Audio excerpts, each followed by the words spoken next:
I wish to raise a matter of urgency before the chamber, and the matter of urgency relates to the public meeting that you've just reflected upon. And the motion that I intend to move is in fact the motion that was provided from the floor that meeting. I'll second that. Effectively, and I've asked the officer to put the motion that I intend to move as a matter of urgency on the screen, which simply requests that councillors indicate their support, opposition or otherwise to the proposed development presently submitted to council.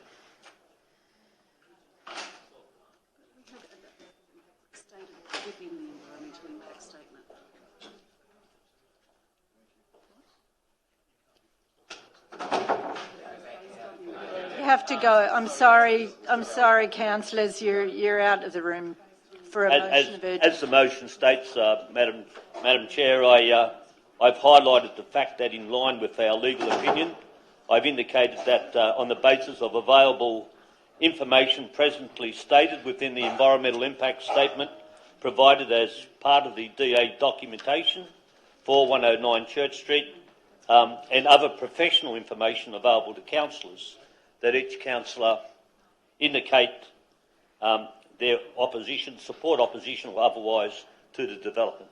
Thank you, Councillor Garrard. I guess my first thought is that I don't need to concern myself with whether or not it's a matter of urgency. I can rely on 9.2A of the Code of Meeting Practice because it directly relates to a matter that's already been before the council.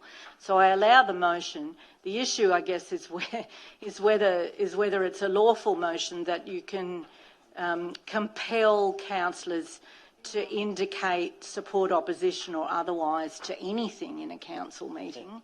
Simply, Madam Chair, you would appreciate the fact that it has come off the floor at a public meeting, a very large public meeting, to which, I might add, no one opposed the action no one proposed the action that was suggested then.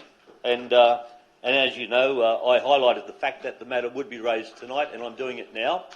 I think it is harmless in terms of raising the matter purely on the basis of transparency from the community's perspective. That the matter's been discussed here tonight. I take on board the minute that you've put together. I've handled that in good faith tonight. In the same fashion, I believe that we need to satisfy the community's circumstances around this as well, once and for all.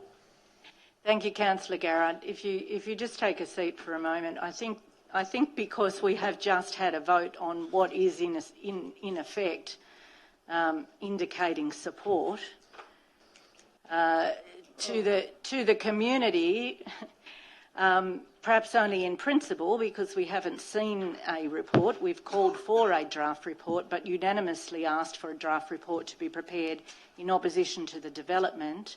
I think what I will do, rather than put this motion, I will just voluntarily ask for councillors to indicate whether, perhaps by a show of hands, that they wish to reflect opposition to the development proposal that's presently before council. Yes, Councillor Coleman, you can ask a question. Well, because the motion actually says, based on the available information presently stated within the environmental impact statement provided as part of the DA documentation. I've never looked at that. Is that very long? Can I just take a quick look at that now, or is it really long? It's about 60 pages, Councillor Coleman. I'm supposed to just make a vote on that? Well, it's been around for some weeks. We all got time to read it. Well, nobody asked me to consider it before. Councillors, please. I'm not allowed to get involved in DA, so I didn't look at it. Councillors, please. Councillor Coleman has supported the Mayoral Minute in principle And really, that's all I would be asking councillors to indicate at this moment, whether they support in principle an opposition to the development application. I'll ask if everyone could raise their hands on that matter, please. And I think that's your answer, Councillor Garrard. Thank you, councillors. We're going to move now to... How will the minutes read, Madam Chair? That councillors indicated by a show of hands their support in principle to opposition to the current development application. Based on? That's Based on the information? based on their own assessment of the matter, Councillor Garrard. On their own assessment? Can't do any more than that. That's important because, I mean, Yep. we've got legal opinion that says that it has to be based on what we know. Yes, that's right. And that's the only way that's the only way in which... As long as that's reflected can in the indicate. minutes. Thank you, Councillor.